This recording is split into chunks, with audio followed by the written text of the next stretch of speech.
Selamat malam, selamat datang di The Politicians. Saya Reinhard Sirait.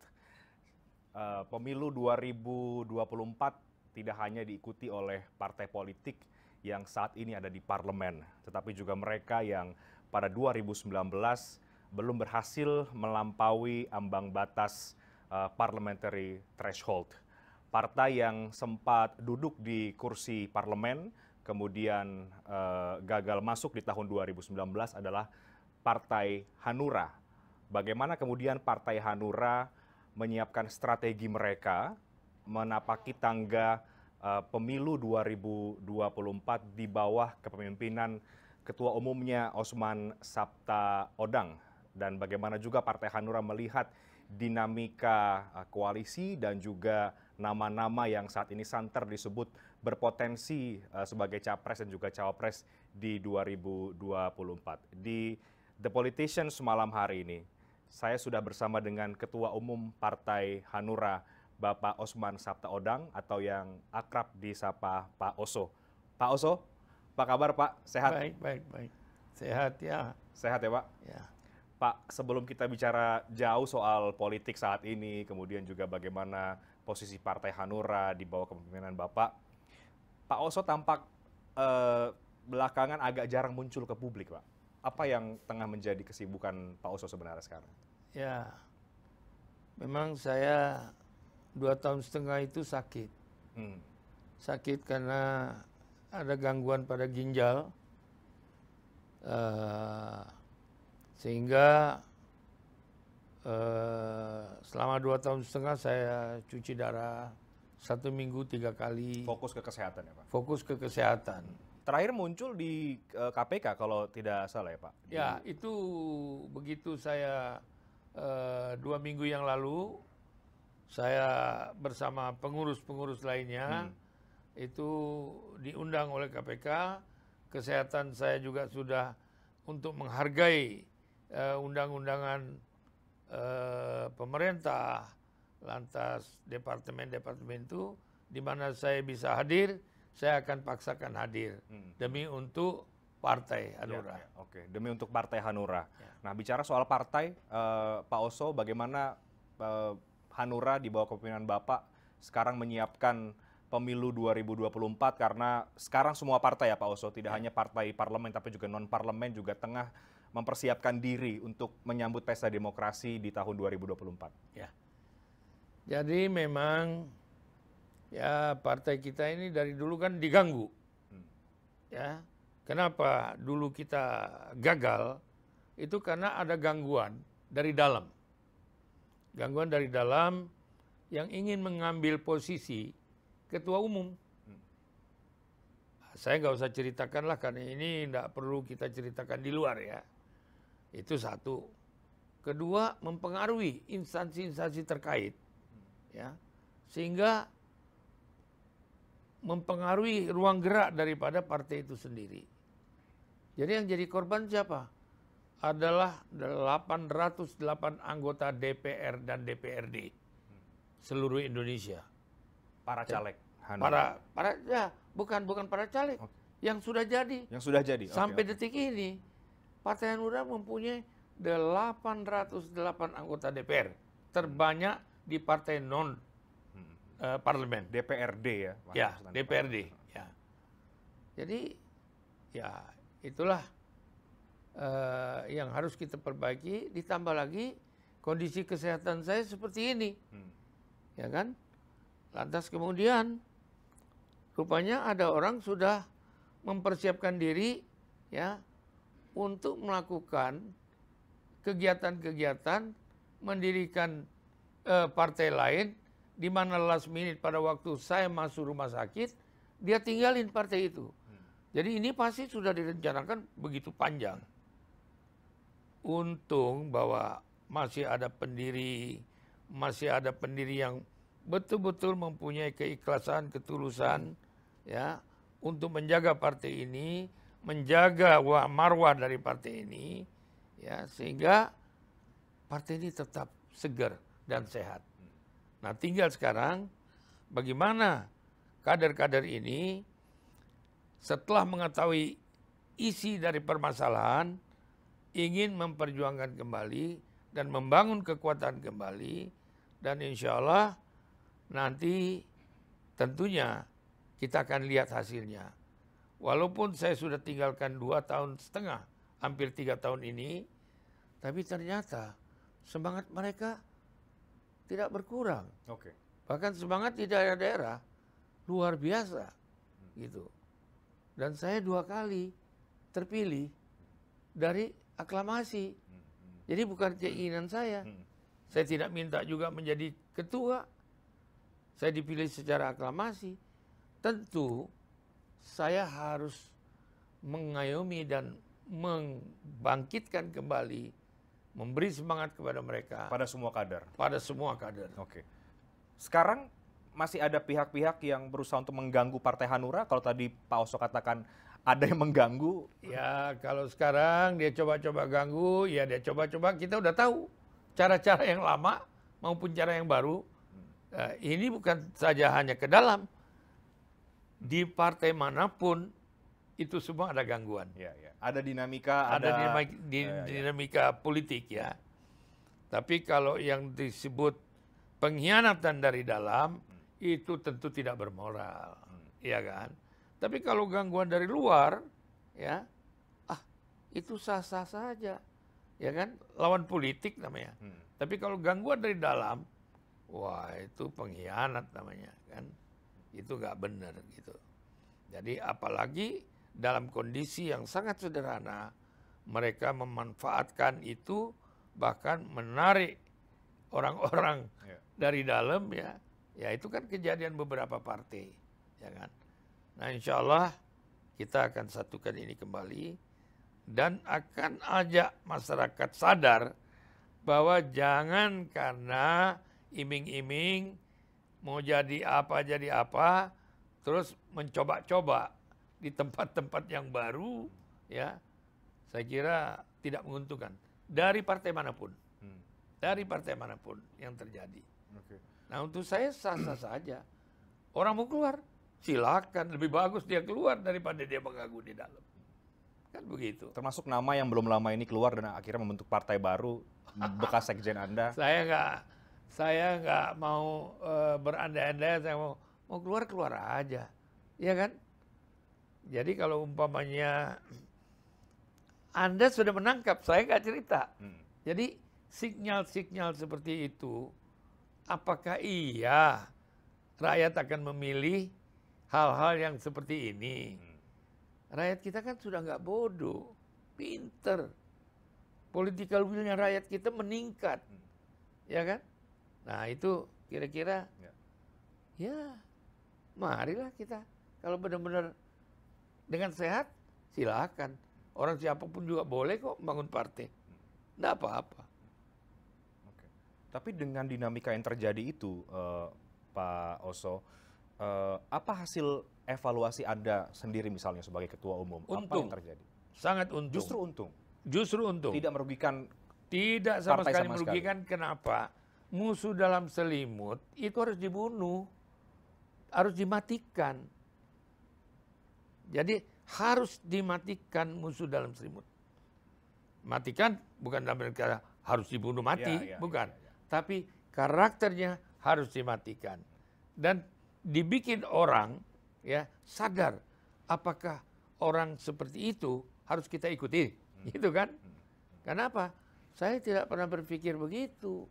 Terhadap teman-teman saya selalu percaya kepada semua teman-teman yang ada dalam partai saya, ya kan?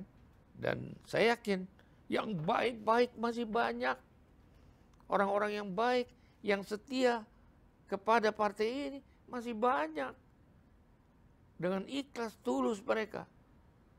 Partai kan nggak bisa mencari keuntungan. Mereka itu sadar, mereka melakukan itu harus keluar uang. Nggak bisa berharap dari partai. Nggak bisa. Gitu. Jadi menurut Bapak salah satu faktor yang membuat Hanura gagal lolos ke Senayan adalah karena adanya gangguan itu? Gangguan di dalam. Gangguan di dalam yang sangat-sangat pada saat itu ingin merebut kekuasaan. Oke. Saya mau jadi ketua partai ini karena saya mau mendukung Pak Jokowi. Kalau enggak belum tentu saya mau menjadi ketua partai ini. Kenapa? Saya begitu yakin bahwa Pak Jokowi akan terpilih menjadi presiden pada waktu itu.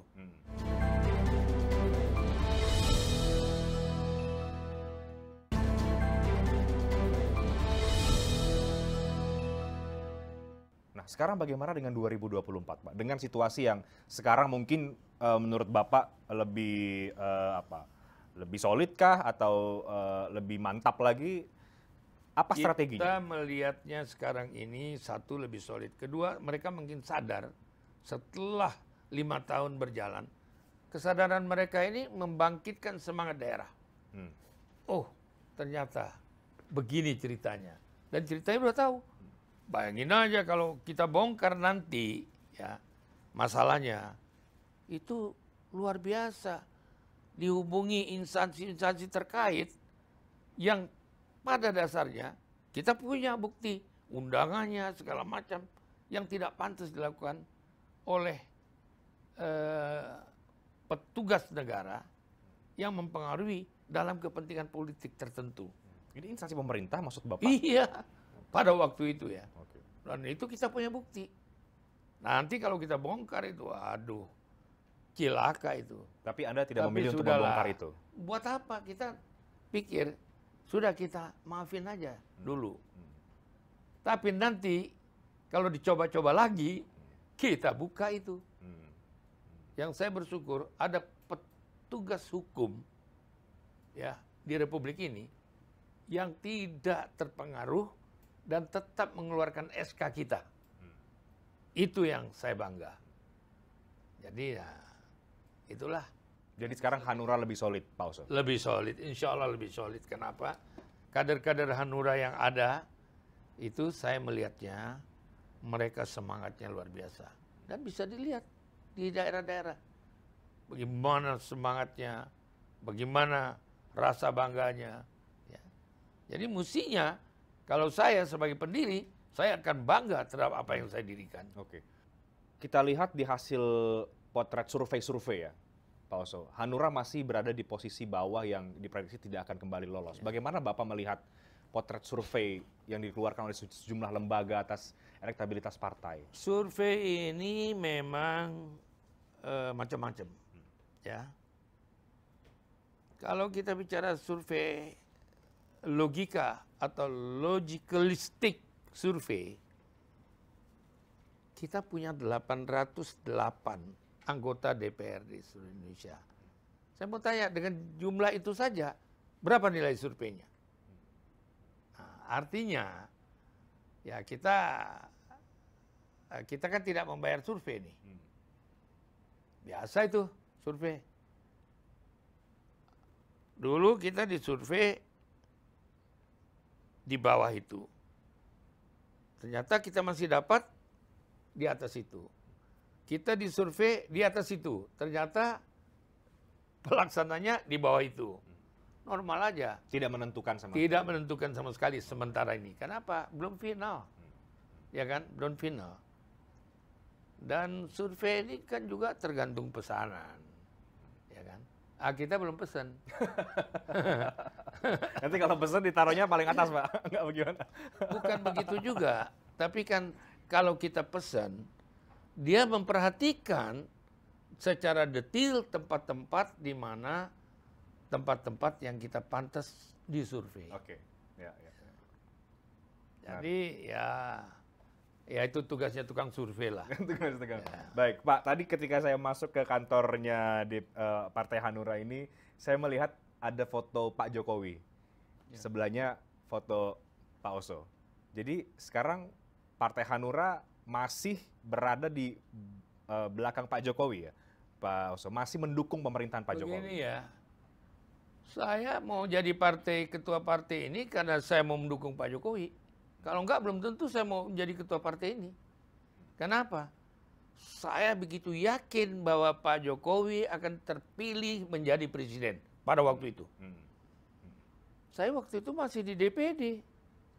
Ketua DPD? Masih ketua DPD. Ya, jadi saya terus terang saja, dan saya juga wakil ketua MPR. Ya.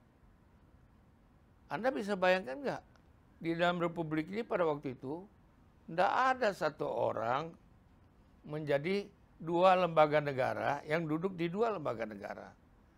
Ya. Saya juga nggak minta. Kok bisa gitu? Terus saya ditanya, bagaimana situasi kira-kira di dalam Pilpres pada waktu itu 2014, ya, saya melihat calon-calon itu, terus saya jujur aja, saya tertarik dengan si kurus itu, ya kan, yang ketawanya goyang-goyang begini, ya. Tapi terus terang saja, ada sesuatu yang dalam naluri saya selalu tidak salah. Saya ikut zamannya Soeharto. Saya ikut zamannya Habibie. Saya ikut zamannya Megawati. Gus Dur. Saya ikut zamannya Megawati. Saya ikut zamannya SBY. 2 kali zamannya SBY. Yang ketiga, saya ikut zamannya Jokowi. Kenapa? Tidak pernah saya ikut mencalonkan diri, mencalonkan partai kepada semua presiden, kecuali kepada Jokowi. Ya. Dan saya konsekuen. Saya konsekuen, apa yang saya pilih, saya pertanggungjawabkan. Sampai hari ini? Sampai detik ini. Sampai dia meninggalkan Republik ini sebagai presiden. Tapi jangan coba-coba menjinggung Jokowi dalam masa dia masih di dalam konstitusi. Kenapa? Itu pelanggaran undang-undang. Jadi saya terus terang saja. Saya loyal kepada pemimpin negara secara konstitusi. Dan dia konstitusi. Ya. Dan saya melihat soalnya selama dalam perjalanan dari mulai pertama sampai yang kedua pun kita tetap konsisten mendukung sebagai pribadi maupun sebagai pimpinan Hanura dan organisasi Partai Hanura. Oke, sebagai pribadi maupun sebagai pimpinan Partai Hanura. Meskipun Pak kabarnya Pak Oso ketika Pak Jokowi tidak menunjuk satu kader Hanura menjadi menteri, ada rasa sakit hati dari Partai Hanura. Itu tidak benar Pak Oso? Wah, lucu. Kalau itu dibilang wakil menteri, kita sakit hati. Atau posisi menteri misalnya? Lah, posisi menteri kita harus tahu diri juga dong. Kita kan bukan partai yang ikut serta di dalam kabinet. Ya, maksudnya parlemen yang ada duduk di parlemen. Kita kan non parlemen. Ya pantas lah dengan yang lain-lain nggak dapat menteri. Tapi jangan lupa, wakil menteri sama kepala badan mana lebih tinggi? Ya. Coba saya mau tanya. Tentu kepala badan, Pak. Kepala badan kan? Ada Badan Intelijen Negara. Ada badan apa lagi? BKPM. Ya, itu. Sama badan BP2MI. Siapa kepala badan BP2MI? Oke. Itu sederajat dengan menteri yang sudah dikasih duluan sebelum wakil-wakil menteri ini. Jokowi itu orangnya nggak lupa. Cuman kita nggak gembar-gembor Hanura. Oh, kami dapat sederajat dengan menteri. Enggak. Yang saya pesankan kepada Hanura, jalankan, laksanakan tugas you sebaik mungkin. Yang keluar itu nama pemerintah yang diwakili oleh Hanura. Anda lihat sendiri sekarang. Bagaimana, ya insya Allah ya terus begitu, melindungi tenaga kerja.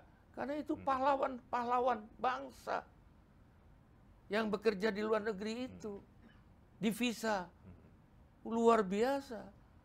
Turnovernya itu, income yang mereka jalankan per tahun 57 miliar, triliun. 57 triliun.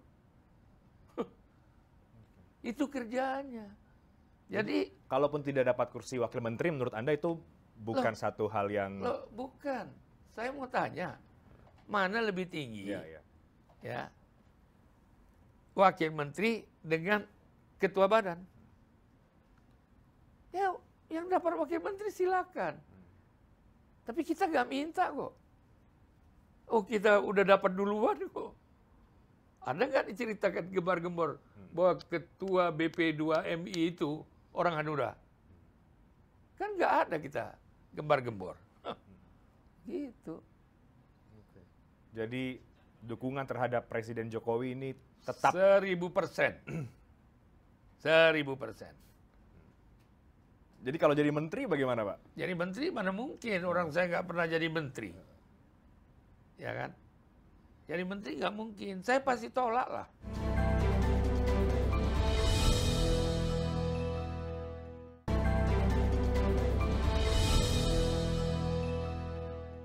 Kita ingat, Pak, waktu itu Bapak sempat menolak tawaran menjadi Watimpres. Begini Pak, ya sebetulnya saya bukan menolak. Karena ini saya juga sudah laporkan kepada Bapak Presiden. Saya ditawarkan itu, saya juga nggak ngerti. Kenapa? Karena itu kan isu ditawarkan, ya kan? Saya nggak pernah merasa menolak, karena saya nggak merasa juga ditawarkan. Cuman itu isu saya diminta. Ya biasanya isu-isu ini kan kadang-kadang nggak benar. Tapi saya mengatakan saya menolak. Kenapa? Karena pertama saya nggak pernah mendengar tawaran itu. Kedua, kalau ditawarkan pun saya akan bilang saya masih megang partai. Ya. Jadi masa megang partai Juga ada di Watimpres. juga ada di One Team Press. Itu rasanya nggak tepat lah gitu kan. Kecuali kalau saya bukan menjadi ketua partai, ya kan. Tapi kalau sebagai ketua partai rasanya nggak di One Team Press itu untuk saya mungkin nggak tepat gitu. Nanti kemampuan saya kan terbatas dengan orang-orang lain yang punya kemampuan. Mungkin kemampuan saya hanya sementara mengurus partai. Nah partai yang saya urus pun masih belum maksimal. Karena waktu saya juga, kan saya juga pengusaha. Jadi memisahkan antara pengusaha dengan apa ini? Politik. Dengan politik ini kan memerlukan waktu yang cukup insen gitu ya. Jadi saya harus sadar diri juga bahwa jangan semuanya saya maulah gitu. Dan saya memang nggak bersedia duduk di pemerintahan pun saya nggak bersedia. Kenapa? Karena saya bukan bidangnya. Saya pengusaha. Ya kan? Tapi banyak juga kan Pak pengusaha yang partai politik yang juga duduk di itu kan pemerintahan. karena dia punya kemampuan. Kalau saya kan nggak punya kemampuan itu. Karena bidang pemerintahan ini saya belum pernah melakukannya. Yang saya melakukan adalah kasakusuk. Kasakusuk kenapa? Ya, lobi-lobi. Okay. Jadi kalau partai itu kan cocok lobi-lobinya gitu. Ya kan? Gitu. Aduh. Jadi lobby-lobby itu kasakusuk yang lebih cocok dengan Pak Oso. Iya, jadi kalau saya diajak ngobrol-ngobrol gini lebih cocok. Tapi suruh perang saya takut. Ya kan? Jadi kalau jadi menteri bagaimana Pak? Jadi menteri mana mungkin, orang saya nggak pernah jadi menteri. Ya kan? Jadi menteri nggak mungkin, saya pasti tolak lah. Kenapa? Karena tidak ada suatu keahlian saya yang bisa mengerjakan pekerjaan itu. Dan saya nggak mau coba-coba. Saya dari sejak lahir sudah jadi pengusaha. Jadi saya bahagia dengan apa yang saya sudah dapat. Partai ini social life. Jadi mencari uang dari usaha yang halal, lantas kemudian saya pendapatan saya lakukan untuk sosial kepada masyarakat, untuk membantu meningkatkan pandangan-pandangan masyarakat tentang politik Indonesia, terus menjalankan semangat kebangsaan dan berlandaskan Pancasila. Oke. Tapi serius kan Pak, sebagai politisi, sebagai pemimpin partai, meskipun kemudian juga Anda mengatakan, ya Anda juga seorang pengusaha begitu? Ya, tidak ada salahnya. itu sangat positif. Pengusaha menjadi politikus itu sangat politis. Nah nanti kalau saya sudah belajar di politik, terus kemudian berkawan dengan orang-orang politik, ini kan teman-teman saya semua. Coba ya, Prabowo teman saya, Erlangga teman saya, Bu Mega teman saya, ya. Lantas itu siapa lagi? Surya Paloh teman saya. Lantas si Zulkifli Hasan teman saya, ya. Lantas ini P3 Pak Soeharto. Soeharto teman saya semua.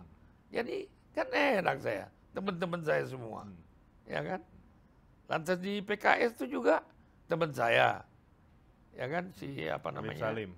Pak Said Salim, itu teman saya, teman lama.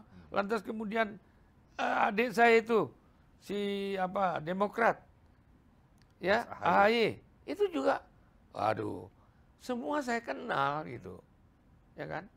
Cuman dalam partai ini ya kita bertarung, ya kan. Dia bunuh saya juga bunuh dia kan. Kenapa? Karena namanya politik, ya kan. Sah-sah saja. Tapi ini sahabat-sahabat saya semua. Kalau begitu target seorang Osman Sabta Odang apa sebetulnya? Membangun satu sistem kebersamaan sesuai dengan azas Pancasila. Satu, kenapa? Ketuhanan yang Maha Esa. Ya. Kenapa? Yang pertama ketuhanan yang Maha Esa. Karena kita ini semua ya umat beragama masing-masing mempunyai kepercayaan itu disatukan dalam Pancasila. Ya. Sehingga tidak ada perbedaan. Saya ingin tanya kepada Anda. Anda ingat gak Anda belum lahir tahun 1945 bangsa ini berjuang. Ya. Ya kan? Bangsa ini berjuang. Dia tanya, ada gak yang tanya, hei, dari mana asal usulmu? Apa agamamu? Ya, apa warna kulitmu? Kan nggak ada. Semuanya berjuang untuk merdeka. Semuanya terlibat untuk merdeka. Lah kok sekarang ada yang mengklaim, oh kalau Indonesia ini hanya ini. Hanya kelompok A, kelompok begitu ya Pak? Nggak benar itu. Sorry ya. Sorry ya. Ini rakyat harus tahu. Rakyat ini banyak yang berjuang loh. Macam-macam orang ada berjuang di situ. Harus kita akui perjuangan itu. Nah kemudian kita bungkus dengan persatuan. Persatuan bangsa. Jadi jangan dipecah-pecah. Kalau dipecah-pecah ini, bangsa ini akan hancur. Jadi membangun sebuah sistem. Jadi kita turut serta membangun sebuah sistem. Bukan kita membangun sebuah sistem, nggak kuat kita. Kita bersatu membangun sebuah sistem. Begitu. Tapi biasanya politisi, ketua umum parpol itu membangun sebuah sistem, Pak Os. Tapi ada yang, biasanya kemudian target-target itu kemudian menjadi seorang menteri, menjadi seorang capres, seorang cawapres. Kan biasanya begitu, Pak? Bisa. Saya juga begitu. Tapi kan tidak perlu saya yang muncul. Saya punya anggota yang sudah bekerja keras, yang mempunyai kemampuan, itu dong yang kita dorong. Jangan terus kita mau menonjol sendiri. Tidak mau Pak Oso sendiri? Oh enggak. Saya terus terang, saya mempunyai kemampuan terbatas. Tapi teman-teman saya banyak yang maju. Tidak harus dari partai saya kok. Kalau mencalonkan orang dari partai. Tinggal sekarang kita ikat. Yuk kita angkat, kita dorong. Kewajiban you kepada partai harus ada kontribusi you. Apa? Yaitu informasi, pemikiran, selama apa yang you dapat. Kontribusi tidak harus uang. Membesarkan partai tidak harus uang. Walaupun bagaimanapun juga itu semua membutuhkan dana. Ya, baik. Loyal terhadap Presiden Jokowi, tapi melihat jalan pemerintahan sekarang, apa catatan dari Pak Oso, dari catatan kritis mungkin, karena tidak sedikit juga banyak yang mengkritik kepemimpinan kedua Pak Jokowi ini loh Pak. Gini Pak, orang yang nggak dapat bagian, itu pertama paling cepat mengkritik. Ini kan dalam bisnis, real business dan dalam bisnis negara, itu ada kue. Kue ini pembagiannya tidak selalu merata. Tidak selalu merata. Tapi yang menentukan kan tetap si penguasa. Penguasa yang tahu persis apa kebutuhan bangsa ini dalam membangun sistemnya, menyelamatkan ekonominya, lantas membayar, menggunakan pajak-pajaknya, tentu ada hitungan-hitungan yang harus diselamatkan. Orang banyak cerita hebat tentang ekonomi, ya, tapi orang tidak pernah mengakui keunggulan lawan. Seorang presiden, lawannya banyak. Yang mau jadi presiden kan juga banyak. Setiap orang mau jadi presiden, pasti mencari kelemahan lawan. Kalau dia menjadi kompetitor presiden, sesama presiden. Sah-sah saja. Tapi bangsa Indonesia jangan terpengaruh tentang hal itu. Kalau terpengaruh tentang itu jadi Syria kita. Jadi Anda mau katakan apa yang ingin Anda Yang saya katakan, terus terang saja, apa yang dilakukan oleh Jokowi, menurut saya, sangat membanggakan. Jadi tidak ada catatan kritis dari seorang Oso terhadap Pak Jokowi? Saya terus terang saja ya, terlalu berlebihan. Kalau saya mengungkapkan apa yang dilakukan nanti, orang yang nggak suka marah sama saya lagi. Baik, yang benar aja, masa saya dimarah kalau muji orang. Orang lawan aja saya sering puji kok, lawan-lawan saya. Lawan-lawan Jokowi juga, saya ada sering puji. Bukan hanya Pak Jokowi. Ini saya bukan tekebur ya, dan juga bukan dukun. Setiap orang yang saya datangin dan saya dukung, itu selalu jadi.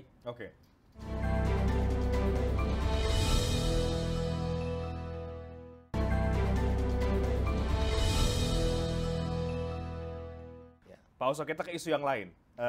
Sekarang ini juga tengah ramai elit partai politik bertemu, menjajaki koalisi, kemudian potret-potret survei nama-nama capres-cawapres yang disebut berpotensial. Hanura tidak mau ikut-ikutan dalam dinamika koalisi sekarang atau melihat sosok-sosok capres-cawapres? Begini ya, ini saya bukan tekebur ya, dan juga bukan dukun. Setiap orang yang saya datangin dan saya dukung, itu selalu jadi. Selalu jadi. Dan kalau saya belum ketemu orang itu sebelum pemilu, ya pasti nggak jadi. Tapi begitu saya bilang, kalau nanti cerita gini dikira saya dukun lagi. Aduh, iya. Yang ketemu saya itu pasti jadi. Tapi kan yang ketemu Bapak pasti banyak dong. Lah, tapi kan yang saya bilang jadi kan nggak banyak. Yang Bapak dukung begitu ya? Yang saya dukung, OU jadi, saya bilang. Kalau enggak, saya nggak mau dukung. Buat apa saya dukung orang nggak jadi? Nama-nama yang sekarang belum ada yang Anda lihat belum bisa? Belum bisa, belum waktunya. Belum waktunya kenapa? Barang ini milik Tuhan. You mau percaya mau tidak, barang ini 276 juta rakyat Indonesia yang jadi itu cuma satu orang, dan itu hanya kesentuh sedikit barang itu jadi. Jadi nggak bisa biar tunggang balik kepala kaki ke atas kalau belum disentuh oleh yang Maha Kuasa, nggak jadi barang itu. Ada aja. Tapi kalau udah beliau itu mau, ini orang kan nggak percaya begini-ginian. Nah, menurut Anda kapan waktu yang paling tepat untuk mulai memberikan dukungan?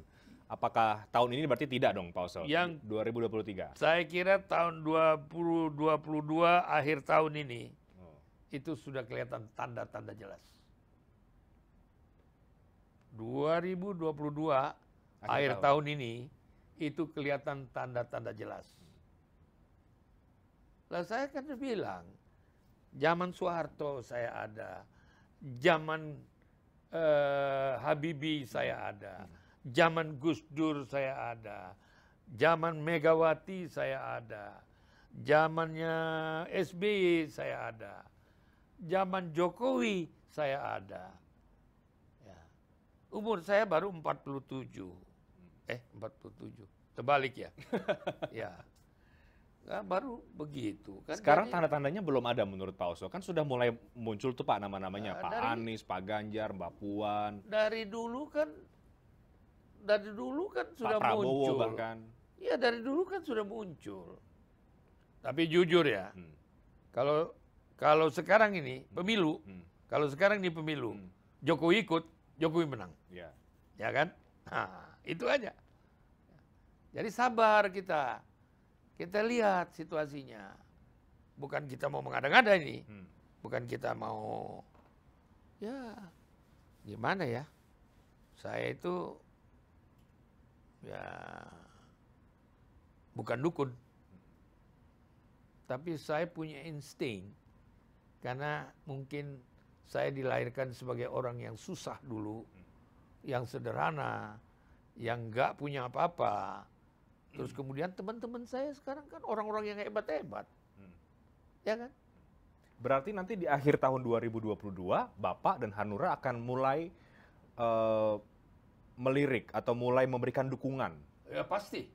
Pasti kita beri dukungan pada tahun itu. Pasti kita akan dukung.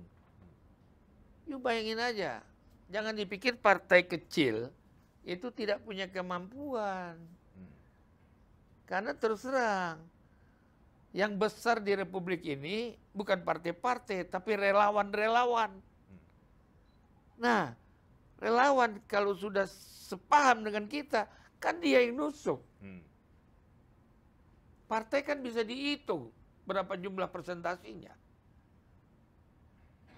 Jadi, Partai Hanura biar kecil, tapi berpihak kepada relawan. Oke, baik. Begitu. Baik. Tadi Pak Oso mengatakan ini semua ketum-ketum parpol ini teman-teman Pak Oso kan. Iya. Nah, ada yang sudah berkomunikasi sama Bapak berupaya untuk melakukan penjajakan, berkomunikasi. Begini, sampai sekarang saya bertemu sama mereka, ya, terutama setelah saya keluar dari rumah sakit selama 6 bulan saya di rumah sakit, ya.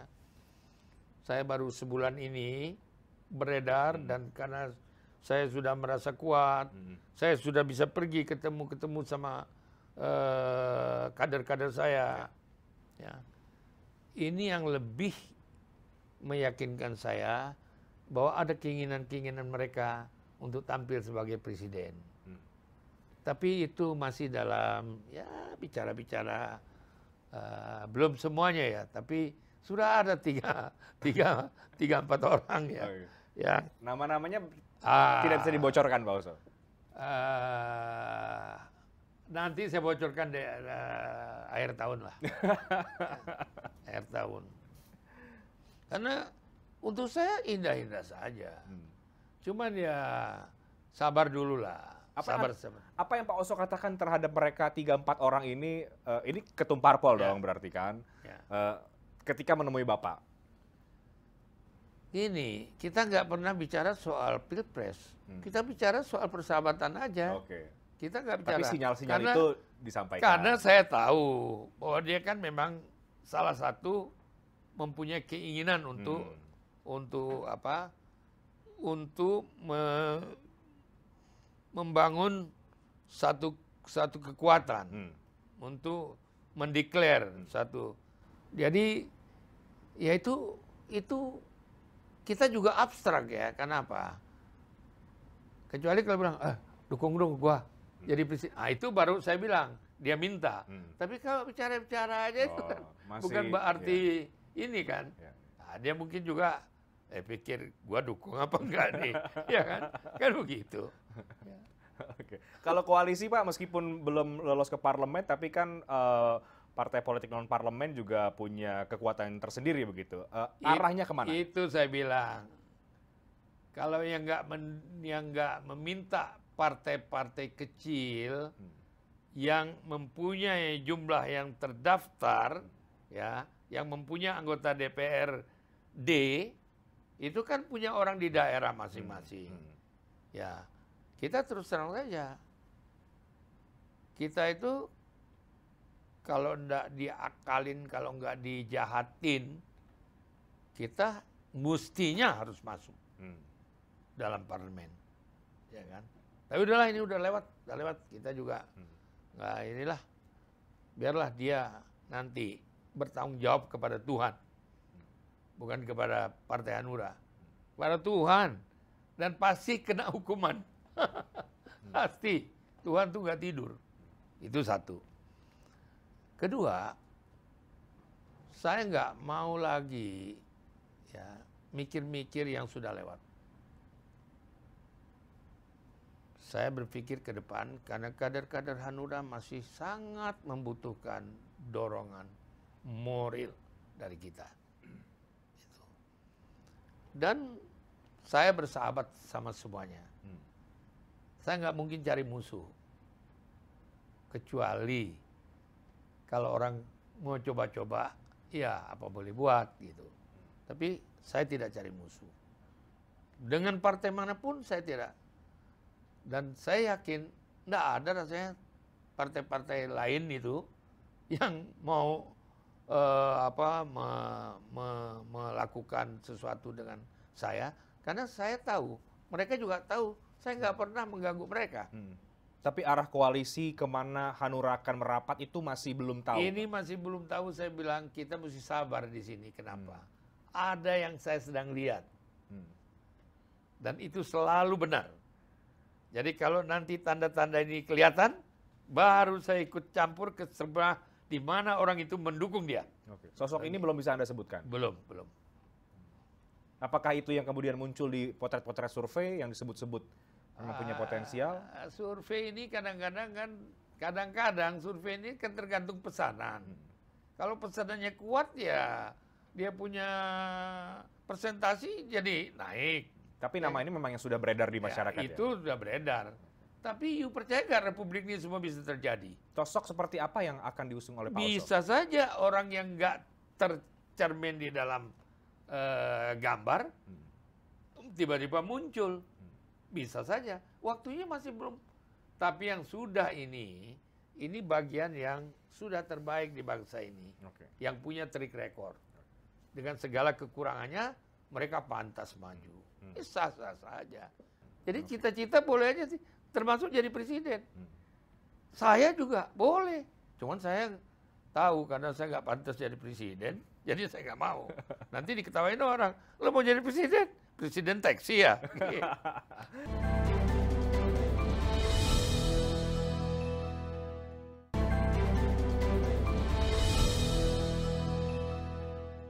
Karena Pak Oso tadi katakan loyal terhadap Presiden Jokowi.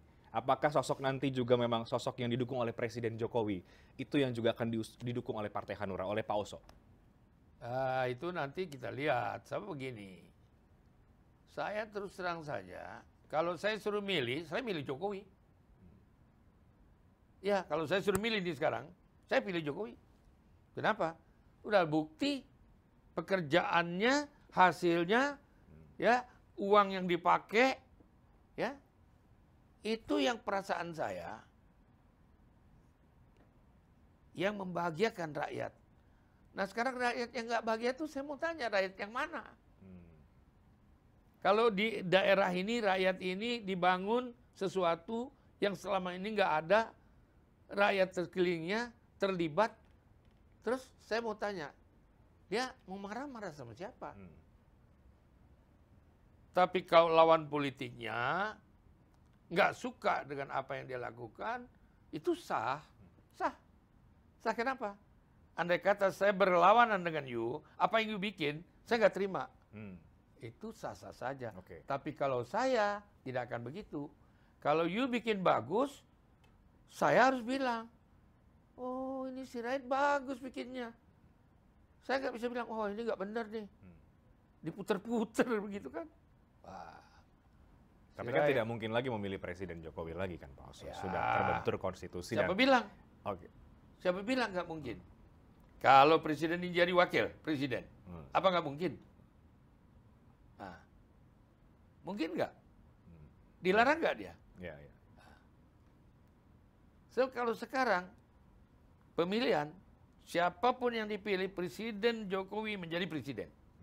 Termasuk di 2024. Kalau itu, kalau konstitusinya memungkinkan. Tapi kalau tidak memungkinkan, presiden kan sudah bilang, dia tidak akan mau melanggar konstitusi. Nggak, maksudnya begini Pak, siapapun yang nanti akan didukung oleh presiden di 2024, Presiden Jokowi, itukah juga sosok yang akan diikuti oleh Pak Oso untuk diberikan dukungan? Ya itu kita lihat. Kita lihat yang didukung Pak Presiden Jokowi itu betul nggak bisa melaksanakan seperti Jokowi? Bisa nggak? Kita kan bisa nilai juga. Bukan Pak Jokowi aja. Kita juga bisa menilai. Oh ini mungkin bisa seperti Pak Jokowi. Ini mungkin orang ini jujur. Ya, orang ini bisa terukur. Ya, dia punya kapasitinya untuk melakukan manuver-manuver politik, ekonomi, sosial, dan budaya. Ya. Kira-kira mendekati nggak? Kalau enggak, ya sorry, kita bisa berbeda gitu dukungannya, ya kan? Bisa berbeda.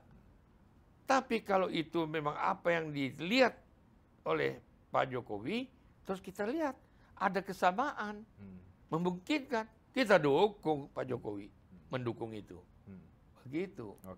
Jadi kita konsisten. Konsisten. Ya, konsisten. Pak, pandangan Bapak terhadap dinamika politik sekarang, ada rekan-rekan Bapak juga kan tentu membentuk koalisi, sudah ada KIB, sudah ada Pak Prabowo, nanti kabarnya dengan Pak Muhaimin akan membentuk sebuah koalisi juga, nanti akan dideklarasikan di bulan Agustus. Apa yang Bapak lihat dari dinamika koalisi partai politik sekarang yang sudah mulai mencari kawan-kawan gitu untuk di 2024? Jadi begini, dalam politik itu sah-sah saja, ya.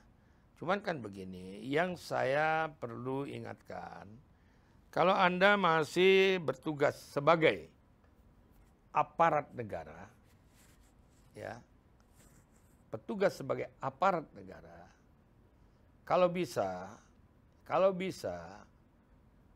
ya, menjaga kontinuitas tugas saudara itu, tentu harus didahulukan, ya kan? Walaupun tidak ada larangan.